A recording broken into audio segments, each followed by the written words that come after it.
Hello boys and girls, Terence Kaiser here. It's been a while. We're here in my creative world for another redstone tutorial. I hope you enjoy it. Today we've got the bud switch, the humble bud switch. Very useful for all sorts of things, from automatic farms, like detectors in them, input detectors for secret entrances, you name it, the bud switch can do it really. They're pretty cool little mechanisms. How they work, or most of them work, is by quasi-connectivity. I couldn't say that properly then. Quasi-connectivity. There we go. Which quasi is basically Latin for almost.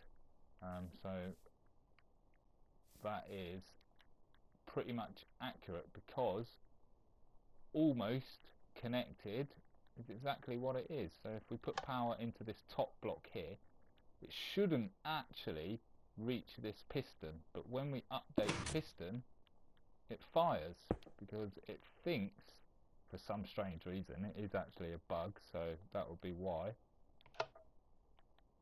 Hopefully it's one that will never ever get patched, because it's extremely useful. Turn that power off, update it again, and the piston retracts. This will also work on the diagonal, so if we put the power in, oh, helps if I turn it on. So the power's into this block, doesn't reach the piston, but the piston thinks it does. So when we update it, it will fire. Anyway, that's quasi-connectivity. Let's get on to our first bud switch anyway, that's what you're here for. So this is our first bud switch. This has been around for donkey's years. When I first started playing Minecraft, people were already using this, so donkey's years. And it is quite a good little bud switch, really. Nice and quick. Basically what this does, we take a power input. This could also be a redstone torch, or even a redstone block, but why you'd use that, it's a very expensive way of doing it, I do not know. Into a repeater, which goes into this sand block, which, if you remember our quasi-connectivity, is powering this piston, almost. And so what happens is, once we update the piston, pushes up, this block gets moved up one, and the redstone power cannot go into the glass, so it's unpowered, and it drops back down. How we'd get output from this, if you put a block here,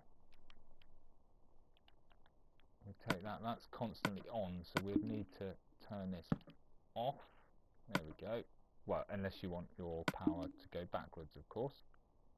And then, boom, take an output, just like that. Let's use the lamp, actually, that's better, isn't it? So, as we can see, we get our redstone output right there. Anyway, that's bud switch number one. I don't think you need a tutorial, I'll just give you a little show here. So we need power into here. It's very important that this is a repeater and not redstone dust, because otherwise it will power this block, and then when the piston goes up, it won't cut off the power diagonally. So into sand or gravel, glass or glowstone here. I suppose you could do a half slab, but it's sand and gravel is pretty easy to find, so why not use that? Sticky piston, and this needs to be a sticky piston, because if it's a normal piston it won't fall back down. Redstone dust and torch for your output. You could also have your outputs on the side here, just like that. Anyway, that's number one. Number two, we've got this one here, which may seem a bit more complex than this, like why would you bother? But it does have a few benefits. It's a bit slower going. You can adjust the speed of your output as well if you want.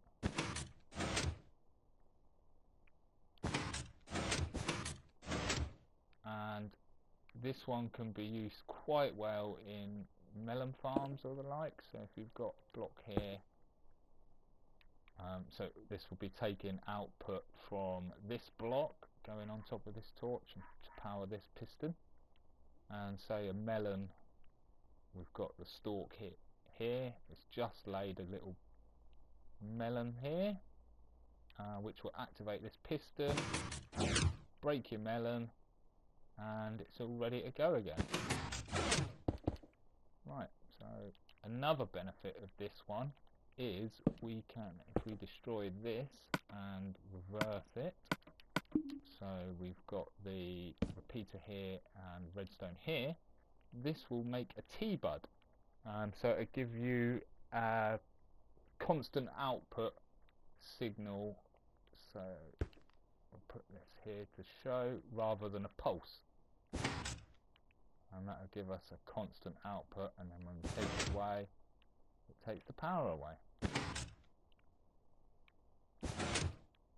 So very handy little device, this one. So again, this uses quasi connectivity.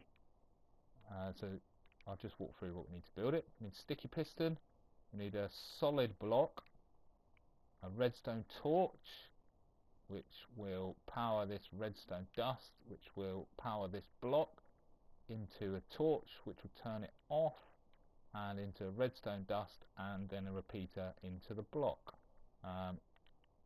And again, if you want it a normal bud, we'd do that. And there we are. Number 2. Right, the third one, this does not use quasi connectivity like we've explained earlier. This one uses a normal piston to push the block back as this, once it's unpowered, and then it's powered again, but it can't push out because this arm was still out. You see that? The arm pushed it back, and this would still want to extend once it's pushed back, but it can't because this piston arm is still out. So it's sort of in a state of being powered directly, but it can't push it out until we update the piston. So a nice little design, this one. This is quite well used bud switch. You see a lot of people use this one. And it's only one wide, which is very nice. And with this, one benefit of this one, other than just being one wide, our first one over there was one wide, it's more expensive, so you might be wondering why we'd use this one instead. But if I show you here, this one gives a 1-tick output if we take the redstone block as our output. So it gives us 1 tick, so we can use it as a T-bud as well. So if we just either use a redstone block here to power this lamp, just like that, or you could use a normal block with a torch underneath.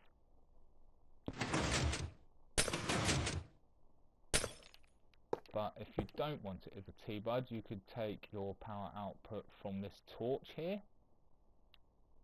So if we pop that there, the torch is off, and that just gives us a pulse. And if I show you here, it's a longer pulse. It's not one big pulse, so it will withdraw your block. And this one is nice and simple to build as well. So we need a sticky piston on top of a block, redstone dust underneath with a redstone block on top, then a piston next to the redstone, not a piston, a normal block, solid block next to your redstone dust, with a torch on the back end which will become unpowered because of this redstone dust, with a normal piston on top. And that is it. Anyway, one last thing, with bud switches, as well as going off when a block updates right next to the piston, they can be updated by redstone 2 blocks away. So this can be very handy if you want to hide the input. So if we hide this, and you can chuck down the port and get a redstone output, or even repeaters, but you have to break these. Dust comparators would work the same. Redstone block won't work, I don't think, no. So that's another useful function of bud switches. Anyway, hope you've enjoyed the tutorial. I've been Terence Kaiser, your host. Like and subscribe would be most handy, and I shall see you shortly with another tutorial, I'm sure. Thank you and goodbye.